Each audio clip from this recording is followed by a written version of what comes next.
Stop playing this song every night. Gbogbo nǹkan tó bá fẹ́ lọ lọ́wọ́ ṣe fún un. Ọlọ́run ò fẹ́ ní kankan sílẹ̀.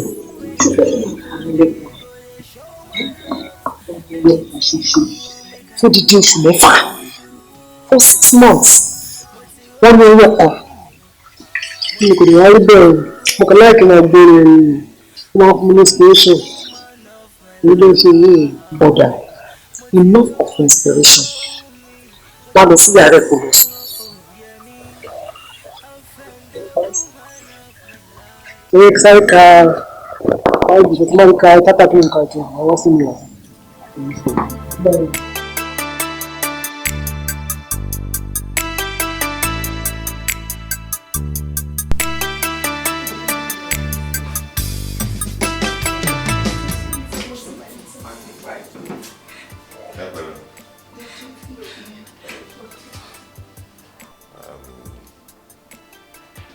Now 30 minutes. My last excuse work. So that I feel like we rest of that.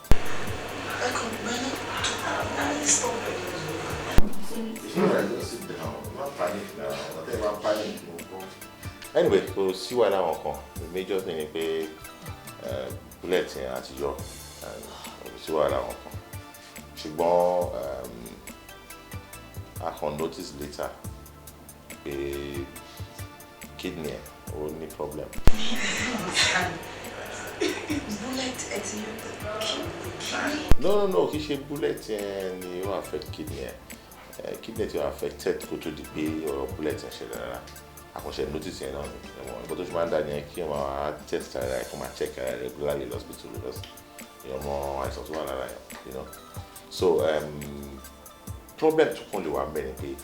In another 2 weeks I've already kidney replacement for only man survivor.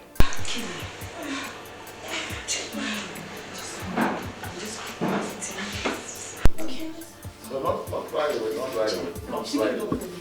I'm going to check if your kidney is compatible with his when actually she transplant. No, I'm not doing it. No, just sit down. But wait. Then for one thing is Thank you. But it's all right. All right.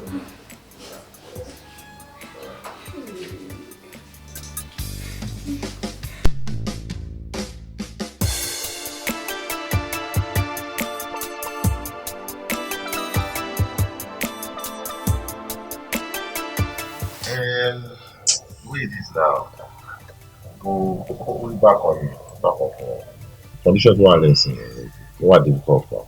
Very difficult because and to agree at the donate kidney to actually work for some compatible work. Then family and to donate and already have to take chances. So what difficult there? How long, Lulu? Give or take, like a week. A week. Yes. Why do you need kidneys?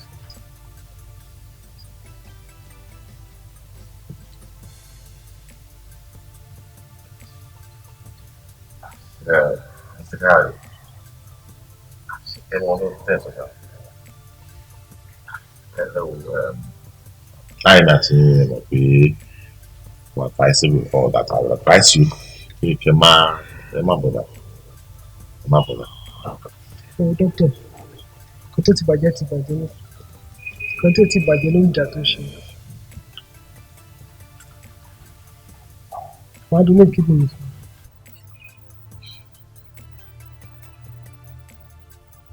Okay, so I'll be actually fair. All right.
Anyone?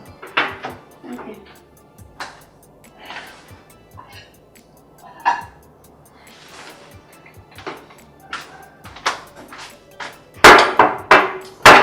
Bimbola. Yes. See the kind of this man don't know.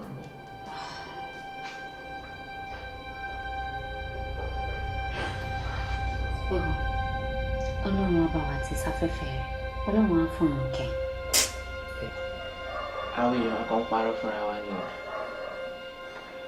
Àtàìsàn àti ọlọ́jọ́ kò sí ìtàn àríṣe nínú méjèèjì. Bó ṣe jẹ́ pé Ọlọ́run máa fọ̀rọ̀ kẹ́yìn, ó máa dùn mọ́ mi. Kò yẹ kí mo lè rí nǹkan ṣe kí n fàyè kẹ́. Kò yẹ kí bàbá yẹn kàn lọ bẹ́ẹ̀ náà. The guy was just a nice guy, and just like that.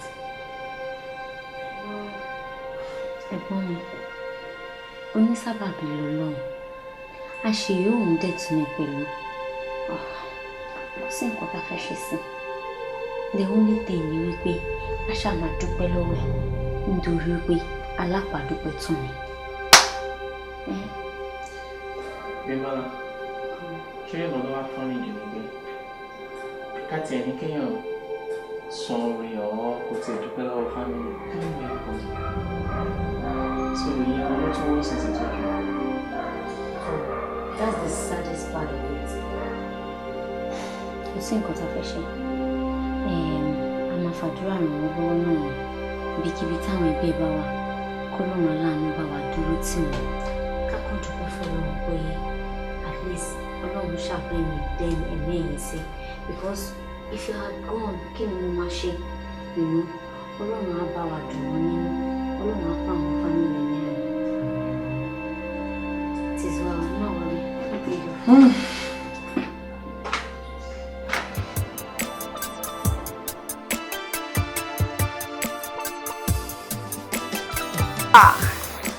Ìbà ó ìbà ìbà ó ìbà ìbà lùbẹ̀ǹbẹ̀ abojú lókèlókè àdáṣe ní ọ̀hún ìbà gbọ́dọ̀ hùn yàn ẹjọ́ ojú mi ṣe lóṣooṣo ló dífá fún wọn nílùú ìrọ̀sọ́ níbi tí wọ́n ti ń fẹ̀yẹ́ fúnra wọn lápè ìrọ̀sùn lọ́pàá ìgbà tí tóbi kódà bá àjẹ́ orúkọ tí tóbi kẹ́yìn alágẹmọ́ ó dífá fún oṣù òun àjẹ́gbà tí ń tìṣà ló àrùn bọ̀ wálé ayé wọ́n dé oríta àlágbá mẹ́sàlá wọ́n pàdé Ọ̀rúnmìlà bọ́dẹ̀ ń lo ẹ̀yìn ìyá mi àjẹ́ wọ́n láwọn ń lọ sódò ìsálayé ni Ọ̀rúnmìlà ní ẹ padà wọ́n láwọn ò ní padà Ọ̀rúnmìlà ní ẹ padà wọ́n láwọn ò ní padà.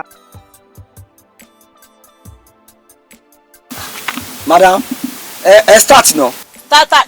Wo wálé wá jẹ́ ká ní one-on-one conversation. Ṣùgbọ́n pé nǹkan tó máa ń ṣe òkè ń da. The next time tí bá tún pẹ̀ lórí mọ́tò máa di wàhálà láàrin mi àti I don't like what you do me like ẹ̀ rárá. Òṣèlú wọ́n jẹ́ níta tó bá ti gbé mọ́tò yẹn máa bàyẹ̀ wá tún gba nǹkan mi rọ́ọ̀lù dẹ̀ máa ń pa. But madam mo sọ fún yín ẹ̀yin ló lẹ́nu gbé mọ́tò rẹ̀ gbé lọ sí patí lánàá kò ń ṣe fault mi náà. Anyway mi fẹ́ tọ̀ gbà torí àwọn ìlú yín ló máa wá síbi ìwádìí fún. Báwo tún di PA nítorí Ọlọ́run báyìí. Jẹ́ kí n tún kí ẹ̀ pé kankan ṣe mọ́tò wa mọ̀ pé wéèrè.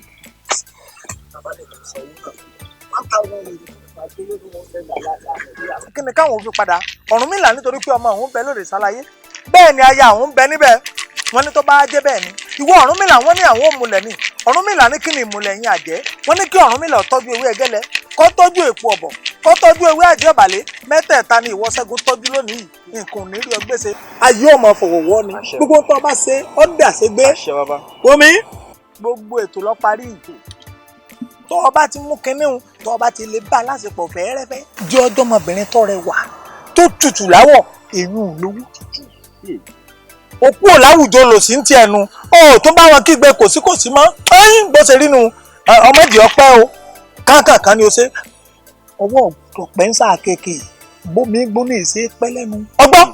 Bàbá mi ní rọmọgé lálẹ́ yìí. O gbọ́dọ̀ rí lálẹ́ yìí dandan ni o tó o bá ti á rí lálẹ́ yìí mọ́ wulẹ̀ mú wá lálẹ́ yìí torí pé ọjọ́ ò ti kó fi rí ewé ò ti sùn ọgbọ́n mi tó o bá ti á ti bá lásìkò wábì kan tọ́jú ẹ̀ sí kéé dojúmọ́ mọ́ fẹ́ẹ̀rẹ̀fẹ̀ tílẹ̀ bá ti ń mọ́ báyìí ọmọ ọmọ bọ́ mi tó bá ti ń dé òpó láwùjọ olùsìnú owó dé gbomi ní ìṣẹ̀ṣẹ̀ máa ṣe òun ṣètìrí iṣẹ́ bàbá mi ni èmi ni ẹ ń kú àmọ́ ẹ mọ́ òkú gẹ́gẹ́gẹ́gẹ́ bí ẹkùn.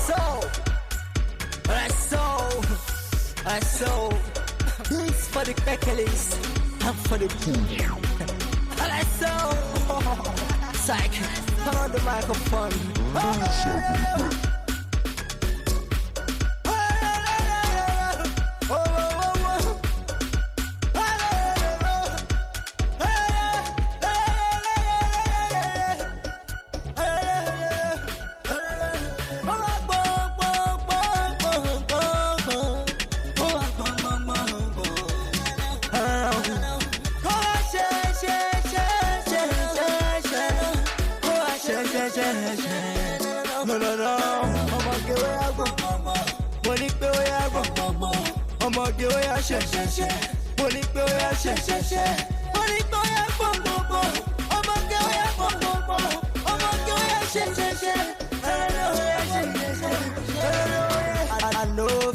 Anything nobody I know it. It's my be lucky. Me and you today I know it. Yeah. And your back said it goes go slow. Okay, I wanna rock ya. I wanna rock your body. I wanna feel your body. I wanna be with you tonight. Love and caress your body. I wanna love your body. I wanna feel your body. I wanna be with you tonight. Love and caress your body.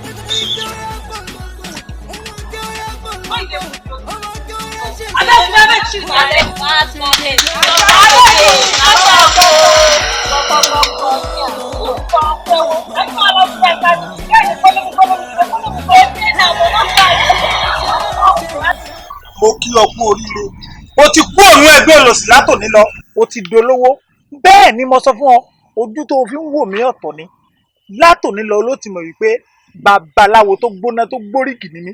Ẹ̀yin ìyá mi o mo tún ti dé bí mo ṣe dé o ẹ jẹ́ ojú mi ṣe ni ẹ má délé ohun mi o ẹ má rọrọ àlà rọrọ òdìlà rọrọ kọrún ìkòkò tá a bá gbé epo sílẹ̀ ràtọ̀. èyí tí mo wá ṣe lónìí ẹjọ́ jẹ́ fún mi ni ìgbà ọ̀gẹ́rẹ́ akọ́nilé alápòkà láàlú ògiri òkú ẹbọra tí ń jẹ́ látọ̀ pàṣẹ rẹ o kí ló dé. Bàbá bó ṣe fọ́ bí lónìí ó tó bọ́ sábà. abẹ́tàkẹ́ dákẹ́ bàbá torí tẹ́ bá sọ bíbá yìí ló máa játakù fún yín nílé ẹjọ́ abẹ́tàkẹ́ corporate kẹ́ move. na move. mo ti ṣe lẹ́yìn mo ṣe gbẹ náà. àjẹgbẹ́ ni kò jẹ gbà. àjẹkẹ́ kí ni gúnjẹ ẹgbẹ́ mi jákè. Láyé kí ni ayé àgbàfà.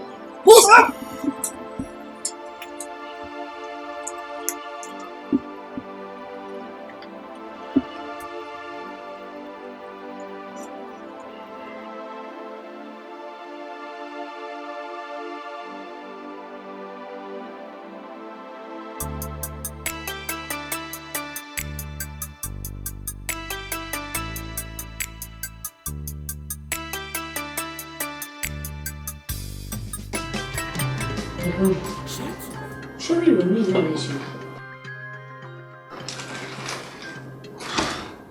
Would you promise me you're not going to think about this thing again? Bimbola, you all on sorrow by. Sure, it my easy for me láti gbàgbé just like that. Èyí ló pọ́dún kan tí bọ̀bọ̀ ikú náà. Ṣé mo pé tí bá yẹ pé kò donate kidney fún mi máa yẹn? Bó ṣe máa rántí mi sí iná nìyẹn bó fi gbà kan lẹ́nu rí. Adúpẹ́ fọ́lọ́run wa. Ọba tí kò jẹ́ ká kájọ bú. Ó dúpẹ́ fọ́lọ́run tí ò jẹ́ kí n ṣọ̀fọ̀ lórí yín. But at the same time, we just have to let it go. And you move on if we don't put the past behind us. I can't understand because you walk all over in a situation. You will never know how I'm feeling. But the truth is, tí bọ̀bọ́ yóò bá fún yín ní kidney náà nígbà yẹn, ó máa eventually kú ni now. Doctor ti fún lọ́jọ́ kú already now. But èmi náà máa kú. As in, ọ̀tá mi náà sì yín wàá máa kọ́ máa pé ẹ̀gbọ́n àìṣe nǹkan so it did that. Yes. So you will really feel like because you were not in my shoes, you don't know how I'm feeling. Well, you're right. But the truth is, wherever he is right now, inú òfin ara mama dùn mí pé at least ó save mi kan.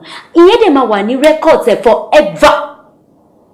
Forever kò sẹ́nibody tó bá gbà. Ọlọ́run gan ò ní gbàgbé ẹ̀ because he did that. Come on, guy. Come on. You need to get off this, okay? You just let it go. Let it go. I'm sure. Okay, come on, babe. We have to stop this. Inside. Yeah? That's my brother.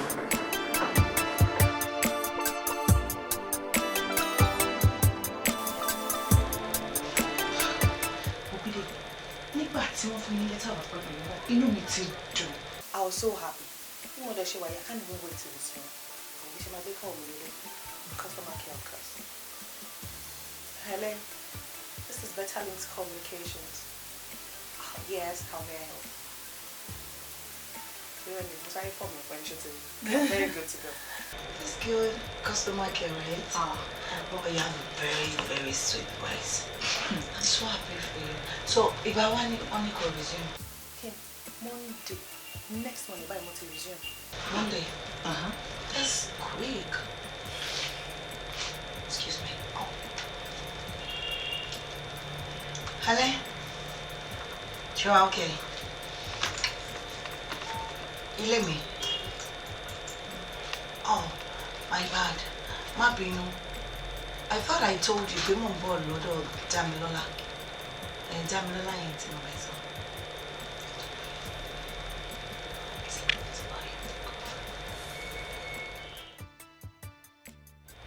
Tí má ṣe tán, I'll call you. I'm missing you. I love you, Mom. Bye. Cut, Joe.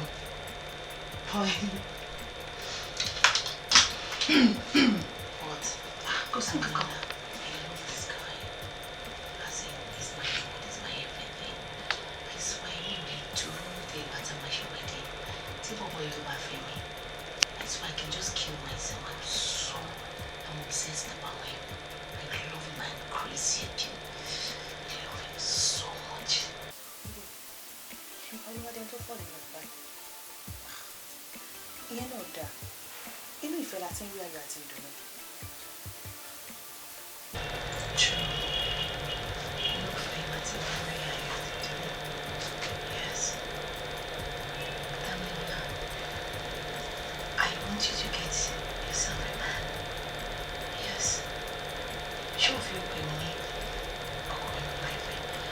Because I want you to be happy.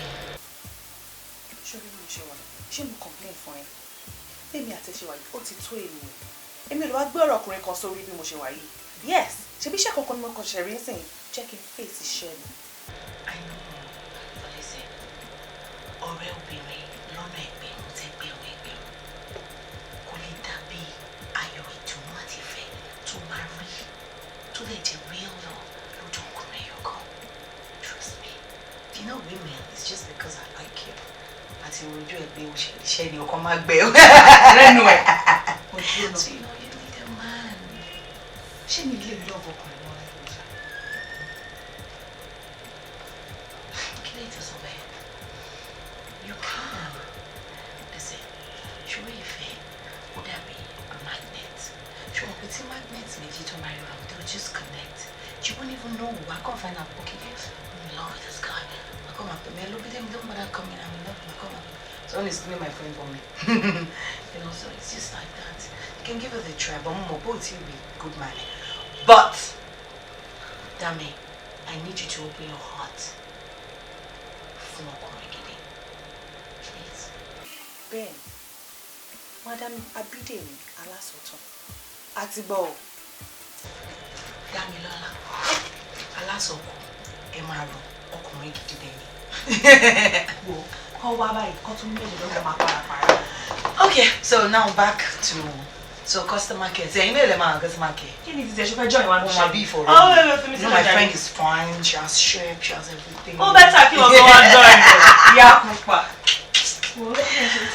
Okay, be fast. I have to go and see my baby.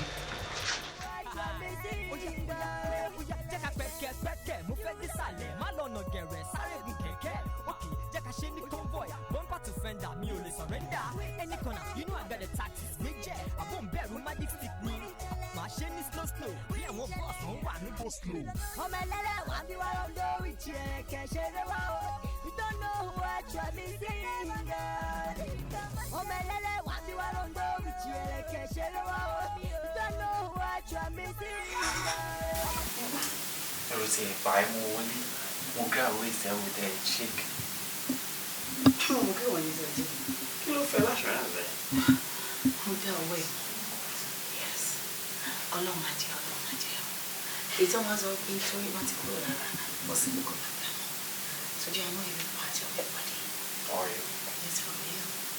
That's interesting. It's not funny. Okay, anyway. When you know I suffer for you, okay, I'm not going to see if it comes. So if you're not sure if it doesn't come from it's actually a lot. Saturday, so you'll be sure we're on Saturday. Then sort of more private organizations. One in the kind of start because about on Christmas, even anytime, and the man's always lash it right now. Saturday. Well, on jet tomorrow's and go, baby was in our bed to go to them. Para por now, she will my baby. Para por now. Okay. Alright, I see you.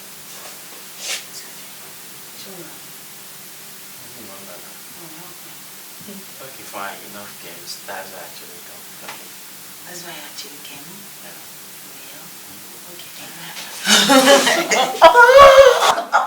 Okay. Okay. So, alright, take care of yourself. Like 2 hours? No. 45 minutes. 45 minutes. I love you. Bye. Can I you with me go there for go anywhere you want make I go.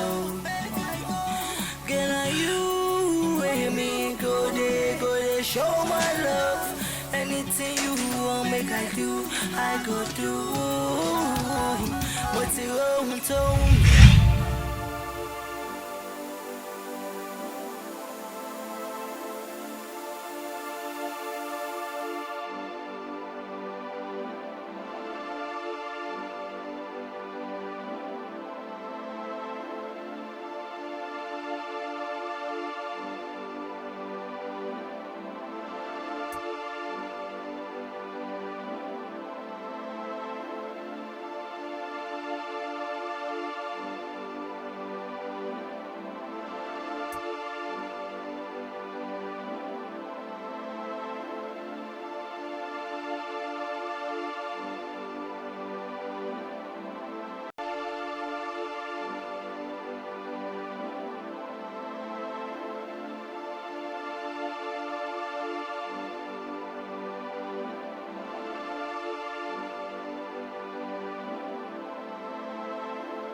Gbogbo nǹkan tó sọ pátápátá ni mo ti gbọ́. But mo láwọn kankan tí o ní láti ṣàlàyé fún ẹ nípa àwọn táìsì kan bá tó. I'll let you into it. Listen, Damilola. Ṣé tó bá jẹ́ nípa ti past or not past don't emphasize látijọ́ yìí. Kò sẹ́ni tí ò ní past now.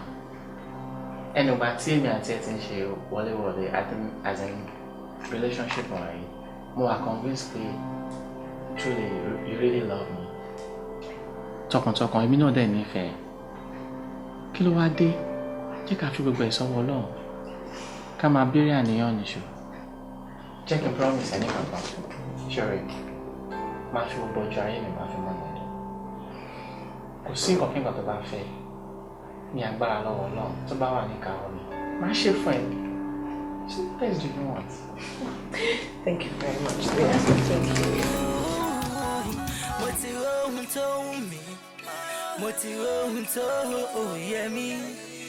I found the woman of my life. Motivo told me. I found the woman. But seriously, Dan, I'm so happy. I can't wait to meet that person. Oh, really? Okay, so back to the weekend.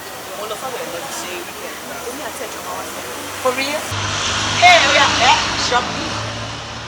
You know what I'm doing? Yeah, because I'm happy. I can't wait to meet him. Baby, thank you. Thank you so much. Show me what you got to share. You want to go to ọdún ní mo ń bọ̀ lọ́jọ́ tí kí ní ìṣẹ̀lẹ̀ fún mi. Èmi tí mo ti sọ pé mi ò lè love ọkùnrin ìmọ̀ ní ayé rẹ̀. Mo wá jẹ́ ẹni tó ń fún ọkùnrin ní chance. Ọlọ́run la máa ń fi and what I find for you are doing the dinner tonight without me. Nothing. I love you too, darling. So you're doing the dinner?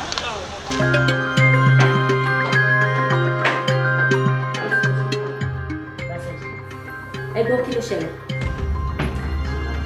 Kí ló ṣe ẹ̀yìn àti bílẹ̀ mi? Ọkàn já wọlé láì tẹ̀ ṣe ẹ̀lẹ́ ní kí ló ṣe. No, ẹ má pretend bí ẹ pé ẹ understand nǹkan tí mo sọ. Kí lẹ ṣe fọ́mọ ẹ tó fi ń sunkún tó ń sunkún pè mí? Bóyá mi pọ̀ lójú ẹ̀yìn náà. Ṣé mo délé ẹ̀yìn àbí ṣé mo fata gígùn sí lójú mi? Báwọn tèmi ṣe jẹ́ kí ló kàn mí? Bóyá Sọ́jí, ẹ wò ẹ má fi question mi. Dáhùn question mi. Nǹkan tí mo bèrè ní kẹ́ dá mi lò kí ló ṣe ọmọ ẹ̀ kí lẹ ṣe fún. Fine, ó wá síbí báyìí, ó dẹ̀ bá dá mi báyìí, ó dẹ̀ bẹ̀rẹ̀ sí ní act funny, so kí ló pè mí pẹ̀lú yẹn? And who the hell is Dami? Who is my fancy? Ẹni tí mo fẹ́ fẹ́. Yàrá kílẹ̀ tó sí. Oníbo lẹ ti fẹ́ fẹ́. Ó ń ṣe nínú ilé yìí. Ó ń ṣe láàrin mi àti ilẹ̀ máa lọ gbé wọ́n Dami gẹ̀ kan àbí whatever. I don't even care. Mo fẹ́ mọ̀, mo dẹ̀ fẹ́ mọ̀ orúkọ ẹ̀. Not in this house. Kò ní ever bá mi try nonsense yìí. Àbúrò mi ní ẹjọ́ fẹ́fẹ́ mi. Ó dá máa fẹ́ yín. Ṣé fẹ́ gbọ́? Máa fẹ́ yín. Tẹ́ bá ti lè fẹ́ bílẹ̀ mi, bóyá kẹ́ fẹ́ mi fún ara yín. Kó lè mi mo ní. Nǹkan tó bá dẹ̀ wù mí ni mo lè fi yín ṣe. Tó bá wù mí mo lè bọ̀ yín jẹ. Tó bá wù mí máa sun yín jẹ. Tó bá dẹ̀ wù mí máa fẹ́ yín fún ara mi. Nǹkan tó bá wù mí báyìí ni mo máa fi yín ṣe. Ẹni tí mo bá dẹ̀ fẹ́, òun lẹ máa fẹ́. Ẹ fẹ́ ẹni Dami. No Dami lọ́lá. Mi ti ẹ̀ fẹ́ gbọ́ nílé. Whatever her name is. Mi ò ever fẹ́ gbọ́. Ẹ ṣọ́ra yín o, ẹ ṣọ́ra yín ṣe ti gbọ́. My friends they say we are waiting for the day that she go run away, and my family they say ojú ọ̀kẹ́rẹ́ kòkó láwo tabari for many ọgbọ́, and your mother they pray say this love should fade away, and I dey wait for the day that you go legally be my champagne mother.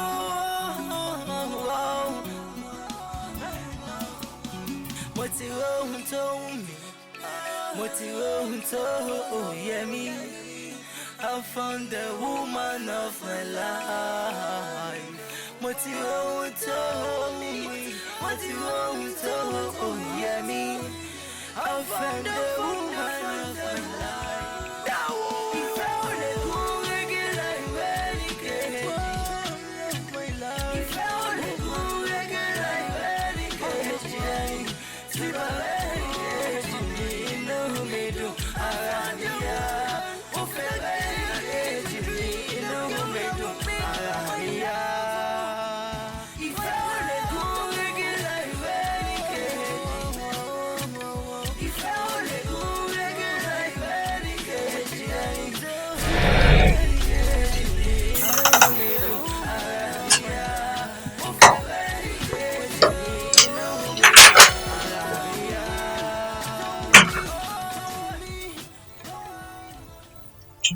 wọ́n dárí jì mí. Tí bá kò pé boyfriend ẹ tó máa ń sọ̀rọ̀ ní Sọ́jí, mi ò ní gbà àgbà tó dẹnu fẹ́ kọ mí. Jọ kí ni mo bínú sí mi. Mo fẹ́ sọ fún ẹ pé kò sí nǹkan tó ṣẹlẹ̀ láàrin mi àti rẹ̀. Táyọ̀ bẹ̀rẹ̀ Sọ́jí náà tẹ̀lé mi. Jọ tó lè lọ. Ṣùgbọ́n tó bá sọ̀rọ̀ ìwọ àti kù.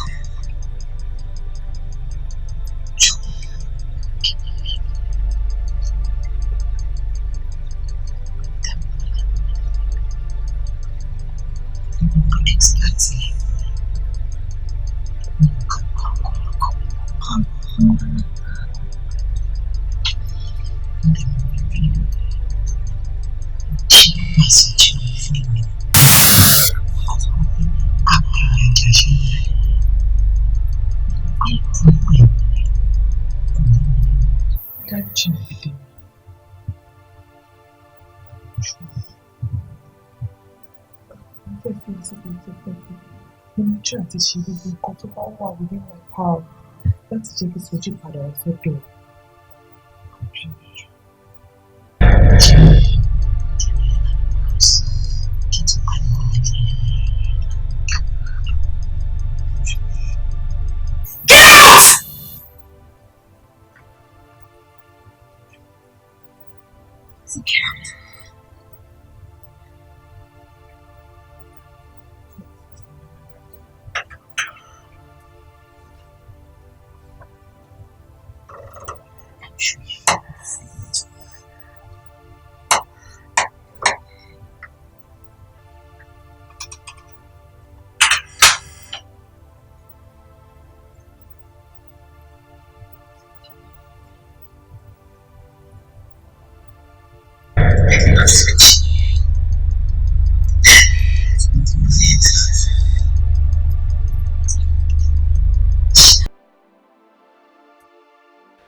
Bídèmí, listen.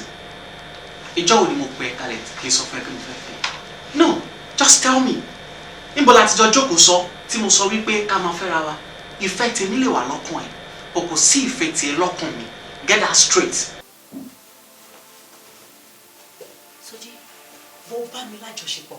Listen, àjọṣepọ̀ ó yàtọ̀ sí kéèyàn ní ìfẹ́ yàn tọkàntọkàn. Kí ló expect? Wàá máa sùn lé mi lórí, wàá máa kiss me anyhow. I'm a man, ọkùnrin ni mí, ẹ̀jẹ̀ ló ràn nínú veins mi.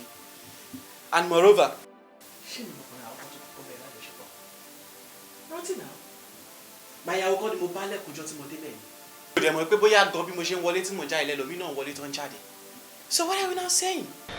Sọ́jí, òun kọ́ ìmọ̀ láṣẹ wọn yẹn. Sọ́jí, listen. Mo fi òpè kọ̀ọ̀kan sọ fún mi pé o ti rẹ́ lómi instead of beating around the bush. And moreover, I swear to God with everything I have. Kò ṣe ojú ayé mi ló ti máa fi ọmọ aṣẹ́wó yẹn. Ìwọ ní guts láti máa pèèyàn kan láṣẹ́wó. Yóò Bídèmí. Àbí Bídèmí kọ́ ni mò ń wò yìí. Ṣó ti gbàgbé mi? Ìjọ tajọ máa lájọṣepọ̀. Ṣé mo pé wọ́n lo nail me into the set? Ṣé mo sọ pé kó fẹ́ ṣe ni? O mọ ọgbọ́n àlùmọ̀kọ́ ètò dá. I'm a man. Anyway, èmi ò bá ti jà wá o. Mo kàn fẹ́ jẹ́ kó mọ̀ wípé kò sí nǹkan kan láàrin mi àti ẹ. And stop procrastinating. Okay? Get that straight. Have a good day. No.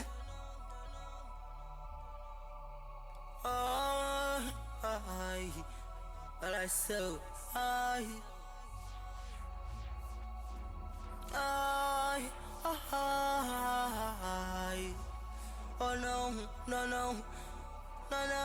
no. I want to have a house, stay with me forever, forever. I want to live a life like a king in the palace. Oh, girl, can I you with me go there for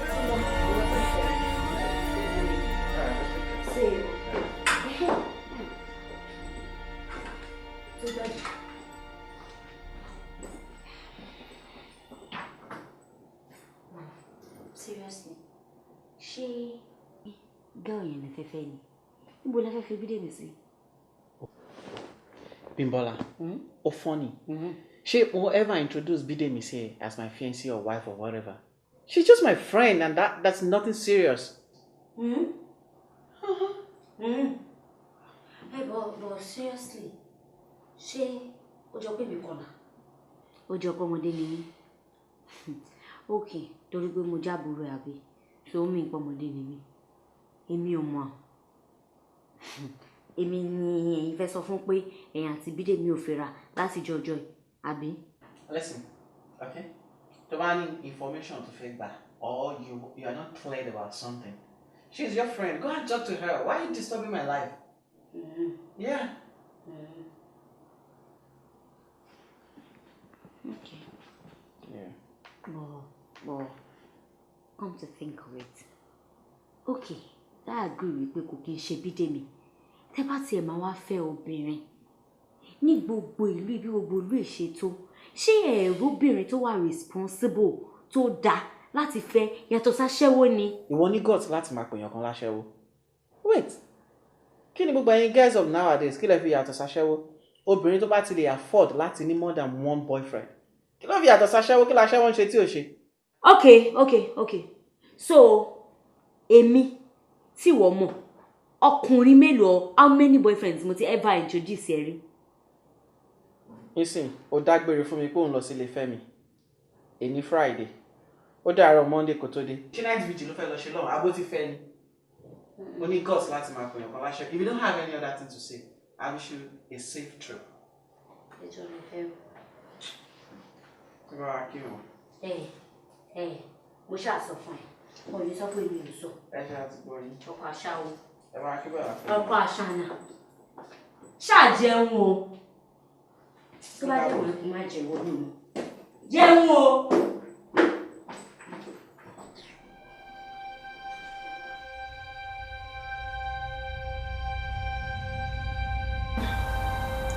Ṣé dá mi? Gbogbo nǹkan tó ń sọ látàárọ̀ kò yé mi. I don't really understand. Ṣùgbọ́n tí pé mo sọ fún ẹ pé tásìkò bá tó Ọlọ́run ọ̀rọ̀ kan tí mo bá sọ fún ẹ. Lásìkò yẹn ti wá tó báyìí. Ṣorí mi tó mo wà níwájú rẹ̀. Ọkọ rẹwà lójú mi. Mi ò lè rọ́mọ bí. Kọ̀rọ̀fọ̀ lásán ni mí.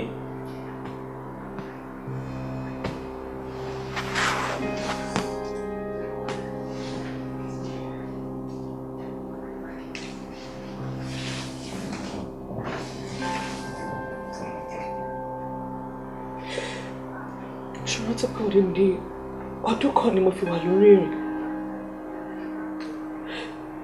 Oyún 8 ọ̀tọ̀ọ̀tọ̀ ni mo ti yọ. Àmọ́ èyí tí mo yọ gbẹ̀yìn yìí ló kó bá mi. Wọ́n ní láti yọ iye ọmọ mi kí lè lè wà láyé. Sójú ìjọ lórí Ọlọ́run. Má jẹ́ kí fi tèmi dá ẹ dúró. Gbogbo ìfẹ́ tó bá ní sí mi nítorí ìfẹ́ tó ní sí mi mo fẹ́ kó transfer gbogbo ẹ̀ sí Bídèmí.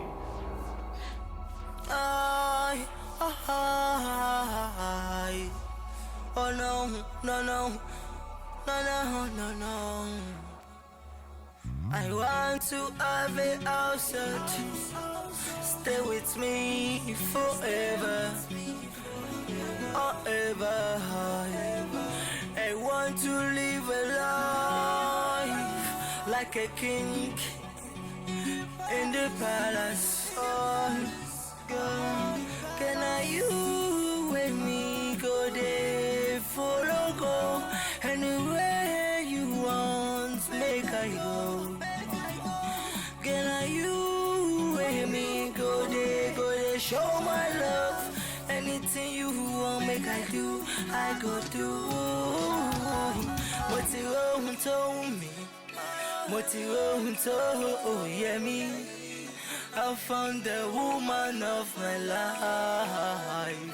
But you won't tell me, but you won't tell me. I found the woman of my life. If I only go regular, very crazy. If I only go regular, very crazy. See my very crazy. No me do, Arabia. Oh, very crazy. No me do, Arabia. My friends they say we are waiting for the day that she go run away. And my family they say Oju okere kokolawo Tabari for many akbo. And your mother they pray say this love should fade away. And now they wait for the day that you go legally be my champagne mother.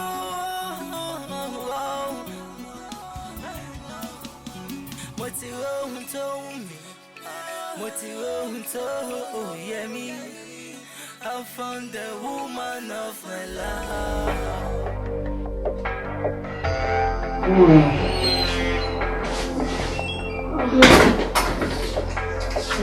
What shall I say? What shall I say? You're calling me. That's him. We do that office on your Friday. We realize we will form a call. Then later I'm worried with malaria. But she can be serious.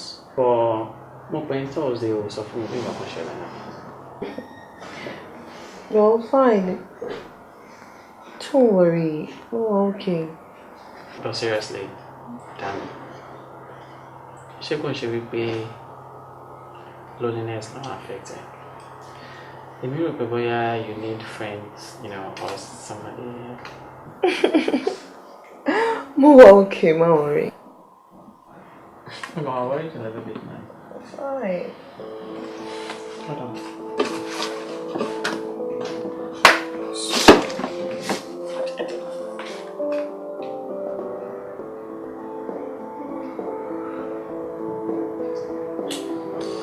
I have to pick it. It's okay. Hello, baby. Okay, what's your time? Yeah, okay.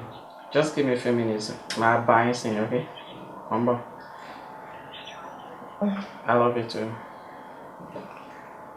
Sorry. Yeah, well, no, Yeah, that was good. And be able to tell my so that couldn't be no problem. Actually, when you can tell on the southern operator, so we're actually going to Ondo. The fellow southern appearance. I mean, supposed to fellow fear of one you anyhow. We are going to take my so that's there. If I learn, we need that for running. Yeah, so take care of it. All right.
Oh, wow, it's me taking to go back. Go let me.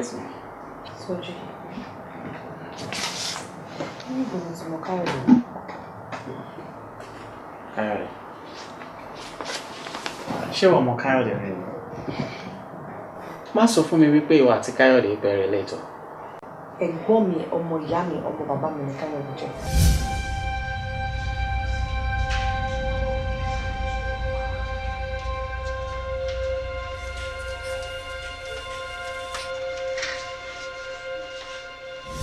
Ìwọ ni kó wá sọ fún mi níbi tó ti pàdé ara wọn. Wait. Honey. Ṣé wípé ẹ̀gbọ́n ẹ̀ ní Káyọ̀dé? Listen. Ṣé Káyọ̀dé ò sọ fún ẹ pé òun donate kidney fún yàrá? He saved my life. Èmi ní Káyọ̀dé donate kidney fún yàrá. Tí n bá gbọ́ ẹ rárá, ìwọ ni ẹ̀gbọ́n ti tẹ̀lé fún kidney títí.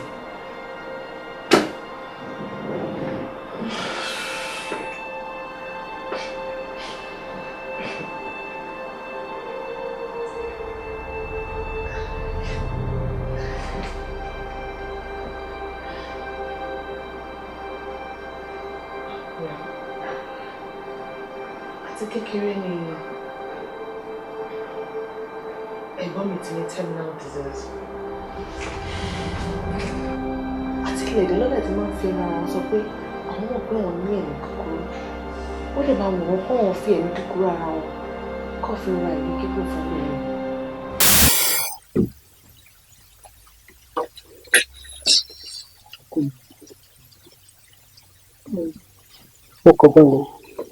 I'll be fine. Ògbé lọ́jọ́ kan màá rán tí màá fẹ́ ní kúkúrú tèmi rẹ̀ ní gò fún ẹ̀fọ́kànbalẹ̀ kọ́ mi. Lágbára náà ò ní kú wàá yè wàá kúkú yè màá gbé ọmọ ẹ̀ màá fi fọwọ́ mi báyìí màá fi gbé ọmọ ẹ̀ lọ́rùn ẹlẹ́mìí àbámẹ́ra ẹ̀mí gígùn fún ẹ̀ kò ní kó kú báyìí. Pẹ̀lẹ́.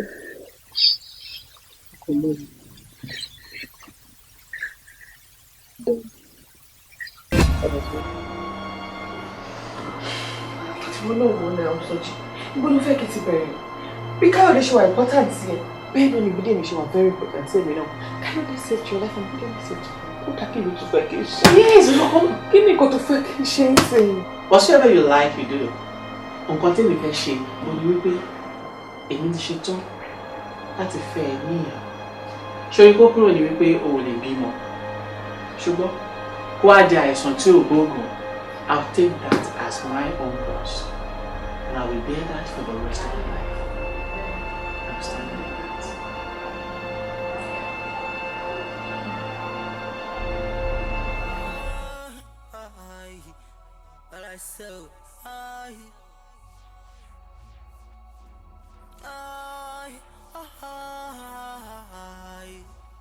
Oh no, no, no, no, no, no, no.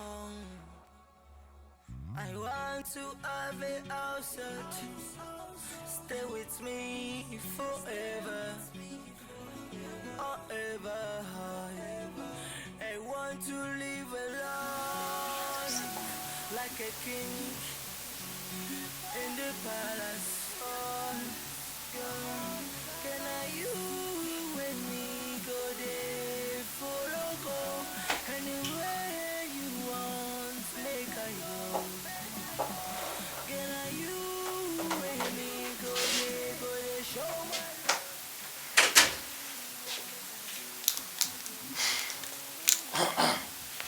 Good evening.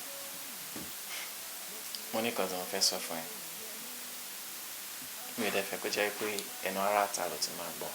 The first thing is àbúrò Káyọ̀dé Dámilọ́lá. And the second point is that mo ti decide láti fẹ́ gẹ́gẹ́ bí ìyàwó. Mi ò kàn ṣàdédé fẹ́ fẹ́ ọ nítorí pé ó jẹ́ àbúrò Káyọ̀dé. Ṣùgbọ́n mo fẹ́ fẹ́ nítorí pé mo ní ìfẹ́ láti ọkàn mi wá. The first time I met her, I had this strange feeling, and the feeling is very strong. Stronger than what I can control. Ẹ̀rù wípé kò lè bímọ tẹ́lẹ̀tẹ́lẹ̀ òun ló bá mi tí mo fi padà wá báyìí. But with the situation of things now, I don't think I need to deceive myself any longer. I have to follow my heart. the feeling I have for her, I've never had such a feeling for anybody again. Any lady, not even you. Shut up! Shut up. You are the god.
Tí mo ṣe kó tó di pé ọmọ yẹn gbà láti bá yín parí ìjà ẹni tètè propose níbo lẹ wá fẹ́ kó fojú sí obìnrin lèmi náà ẹ ṣáà lè gbàdúrà kí irú ẹ̀ ṣẹlẹ̀ sí mi. Bímbọ́lá, ṣé wọ́n lè gbàdúrà kí ẹ̀gbọ́n ti tẹ̀ kó ní marital problems in future? And moreover, ta ló fọ́ ọ̀sẹ̀ ṣe nǹkan tó ṣe? Ó pè ẹ́ nínú. Ta ni o mọ́gbọ́n ká fẹ́ràn sẹ́nu kó disappear? But once sọ fún mi wípé èmi ò mọ nǹkan tó ṣe láti ẹgbẹ́ kó bá mi parí ìjà. You were protecting your own interest. She's your friend. You did everything for your friend. Kò sí nǹkan téèyàn ò lè ṣe fọ́ rẹ̀. Ó tẹ́ ẹ lọ́rùn ni. Ṣé mo force ẹ ni? Àbí mo bẹ̀ ẹ́? So má gbé yẹn wá o. Má try láti rí mi as a bad person pé whatever ọkọ kò tó mú ẹ̀ kó máa sọ. Mi ò rán ẹ. Ẹ má bínú o.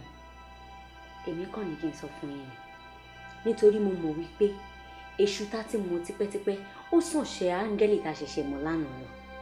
Besides ọmọ iléepo lẹni tá à ń sọ̀rọ̀ yìí Dámilọ́lá máa ever padà máa túngò ẹ̀fọ́ ni àbí ṣó máa ń tán lára wèrè kó má máa kú káì mo kàn bá ìṣeré lọ ní lẹ́ẹ̀kọ̀ọ̀kan kò possible now torí èmi ò mọ àbọ̀rọ̀ fi akọ̀bẹ́pẹ́ lásánlásán fi ṣèyàwó nítorí ìfẹ́. Ẹ ṣé o. GF Ọdúnjọ alásọtán ọmọ ilépele ìgò ẹ ti fọ́ several years ago kò sígò tó fẹ́ tún fọ́ mọ́. She has a good job, she's living a good life.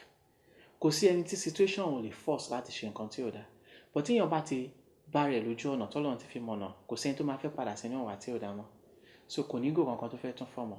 Story for the gods. Yes, and finally for your information tó bá fẹ́ gbọ́ àbúrò Káyọ̀dé ni Dámi.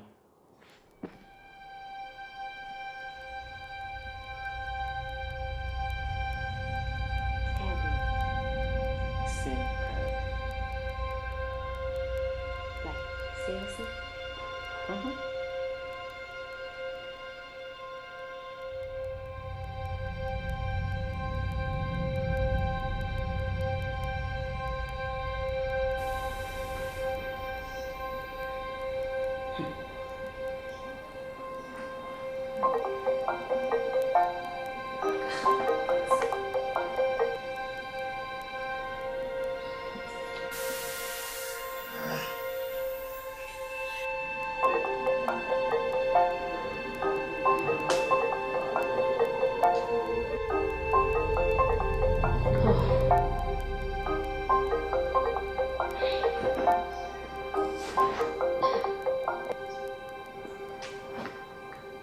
Hello, Bidemi. What's up, Ebola? Alpha. See, this thing is not as easy as you're saying it. We need láti fún mi ní more time, Joe. Besides, it's náà ni mò ń ṣe now. Joe, the whole team from Malaysia around me. Wo fún mi ní time, please.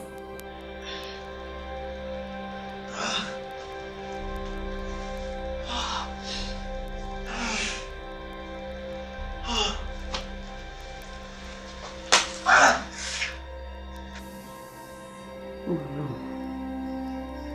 Kí ni mo fẹ́ ṣe báyìí? Ṣé mi ti wọ wàhálà báyìí?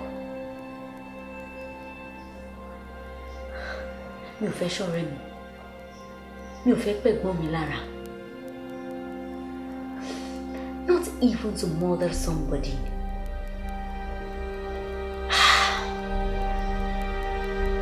What do I do?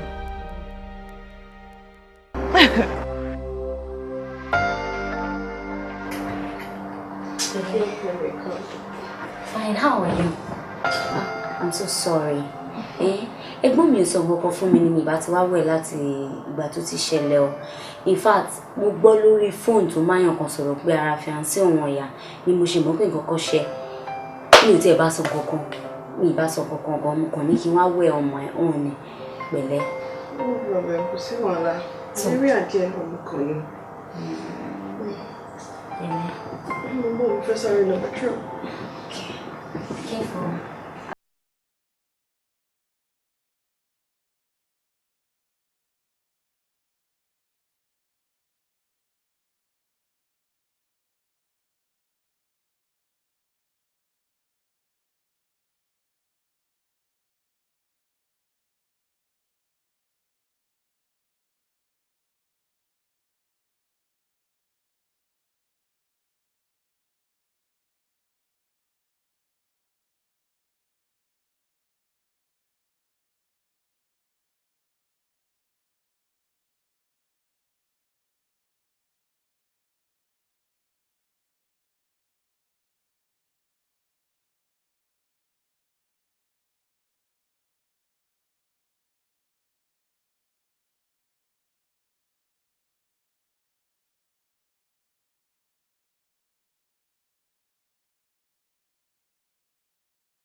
Dami, jọ̀ọ́ má bínú mi ò ní pẹ́ máa lọ sìn because ó lẹ́nu ọ̀bẹ tí mo need láti lọ kó tó di pé mo padà sílé. Ṣé o mind tí máa bẹ̀ gbé nǹkan wá oúnjẹ wá later? Mi ò mind.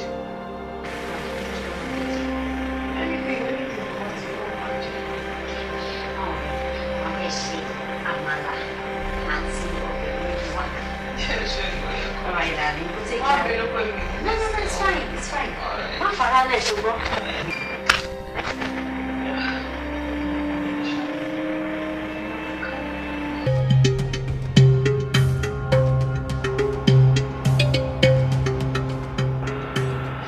Hello, Bidemi.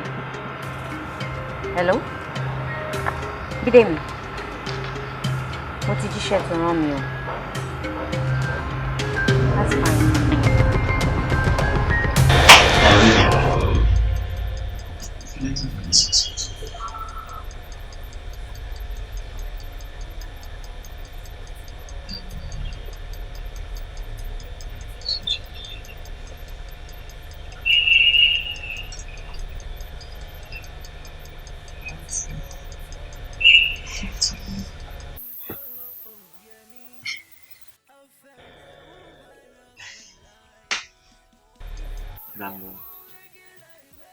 Are you for real or it is me? I'm serious. Kí ló tó ń sunkún? Nǹkan ayọ̀ lélẹ́yìí náà, ó yẹ kí inú wa máa dùn náà. Àbí kí lo expect?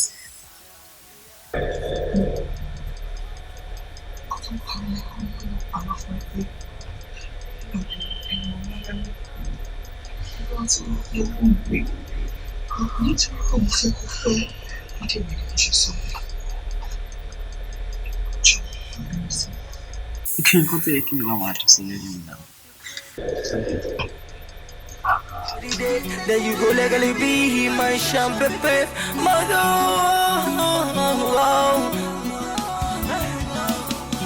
Mo ti rohun tó wù mí, mo ti rohun tó yẹ mí. I found the woman of my life. Mo ti rohun tó wù mí, mo ti rohun tó yẹ mí. I found the woman of my life.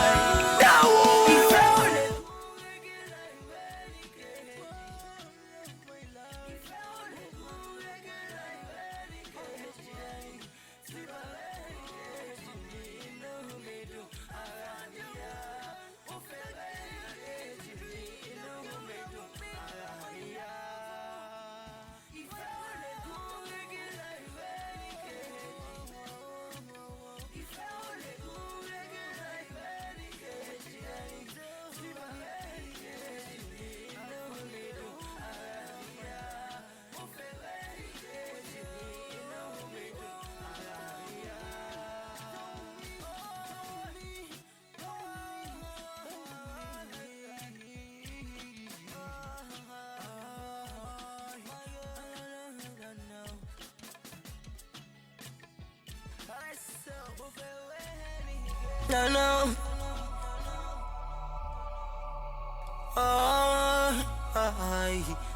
But I so oh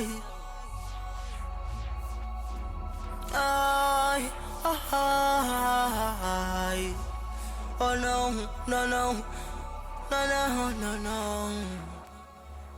I want to have a house stay with me forever. I want to live a life like a king in the palace. Oh, God, can I you with me go there, follow go anywhere you want, make I go. Can I you with me go there, show my love. Anything you want, make I do, I go do. What you want to me, what you want to yeah me. I found the woman of my life. What you want to me, what you want to yeah me. I found the woman of my life. If I only go regular, if I only go regular, see my way, no me do,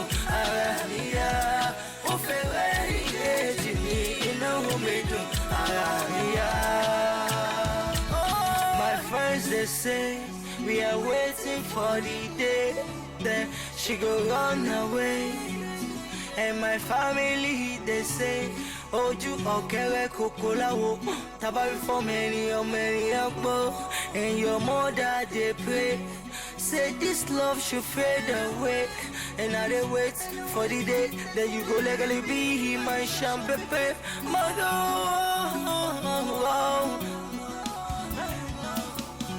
What you want to me, what you want to yeah me. I found the woman of my life. What you want to me, what you want to yeah me. I found the woman of my life. If I only go regular,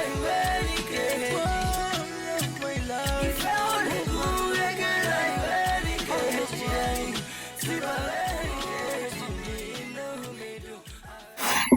Sójú wọn ti fi gbàgbọ́ pé ó gbà láti fẹ́ mi. Ìwọ náà wò náà gbogbo ẹ̀kọ́ dàbẹ̀ ni pé mo ń lálàá ni. Tó bá dẹ̀ jẹ́ pé àlá ni lóòótọ́ mi ò ní mú kí n sọ kí n láàlá yẹn títí tí wọ́n fi dé òun. Dámilọ́lá, ìwọ gangan ni ìyá mi. Mo lè ṣetán láti láì títí dọjọ́ ayé mi. Mo wá jí sọ̀rọ̀ kì í nígbà tàbátà ìgbò. Thank you so much. I love you, Soji. I love you too.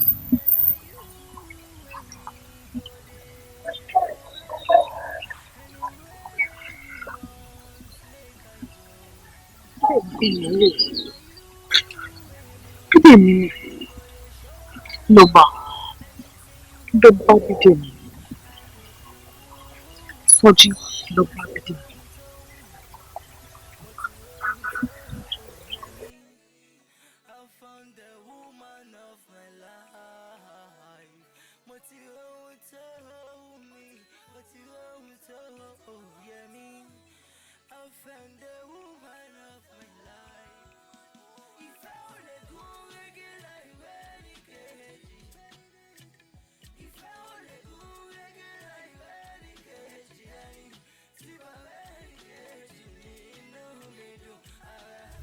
Tí wọ́n bá fún mi ní ìṣẹ́jú kan láti sọ ìtàn ìgbésí ayé mi, tí ò bá sí orúkọ ẹ nínú ìtàn yìí ò ní pé. Nítorí pé ìwọ ni atọ́kùn tó fi ọ̀dọ̀ pé. Ìwọ ni ọba òfin lò láti tan ìmọ́lẹ̀ sí ọ̀pọ̀ tó yí ayé mi ká. Tí kò bá kí n ṣe ìwọ, mi ò ní pàdé Dámilọ́lá. Tí mi ò bá sì pàdé Dámilọ́lá, tí káyọ̀ fún mi gbé níyà. Nítorí ìdí mo fẹ́ dúpẹ́ lọ́wọ́. Kò dẹ̀ sí agbémájà ajá má tan ìwọ̀n. Ohun kan tí mo ṣe sí ẹ tó dẹ̀ ń ẹ̀ṣọ́. Soji, mo rò pé mo lè sáré ju kádàrá lọ. Mo rò pé mo lè lo ọgbọ́n inú mi láti pé kò jẹ́ títì mi. Àmọ́ ó ṣèwáyé mi dáadáa báyìí pé ìyàtọ̀ wà láàárín ìfẹ́ àti àjọṣepọ̀. Kí ọkùnrin máa bá obìnrin lájọṣepọ̀ kò túmọ̀ sí wípé nífẹ̀ẹ́. Torí ìjọ́ tí ọmọkùnrin náà bá rí obìnrin tó nífẹ̀ẹ́, ìjọ́ yìí ló máa fi ìrìn sílẹ̀.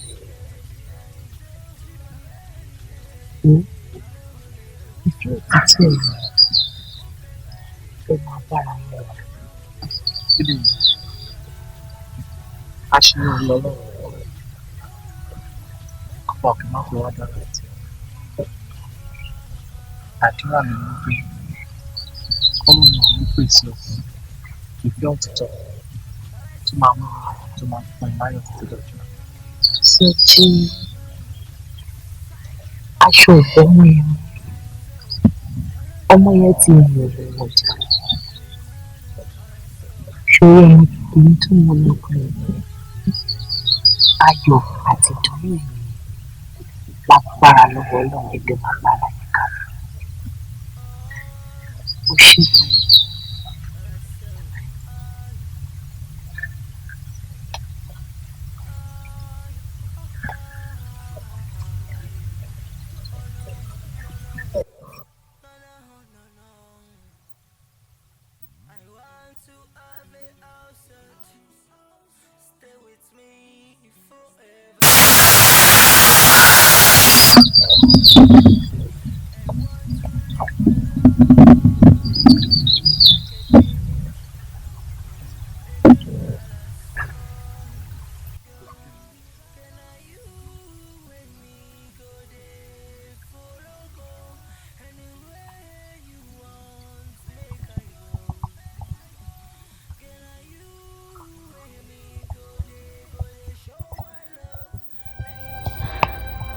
Ògo lásán ni mo fi sí tí Dámilọ́lá. Mi ò mọ̀ pé gbọ́n mi máa mú bẹ́ẹ̀.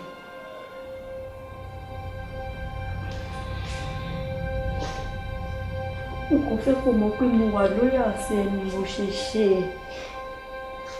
Torí mo rò pé tí mi ò bá ṣe, ó lè ṣe nǹkan mi.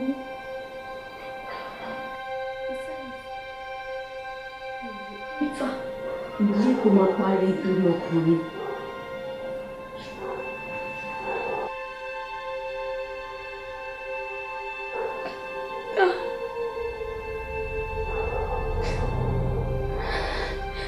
Eden,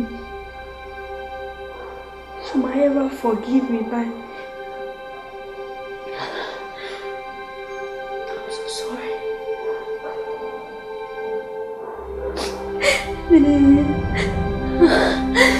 I'm so gonna miss you. I wish you were to die.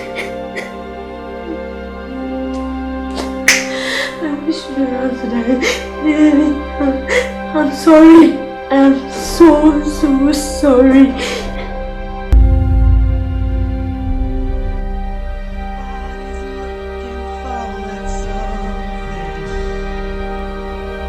I want to have a house stay with me forever or ever.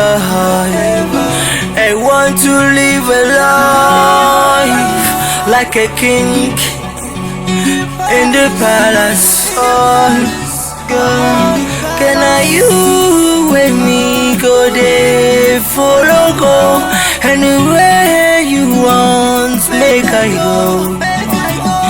Can you with me go there, show my love. Anything you want, make I do, I go do. What you want to me? What you want to, oh yeah me. I found the woman of my life. What you want to me? What you want to, oh yeah me. I found the woman of my life.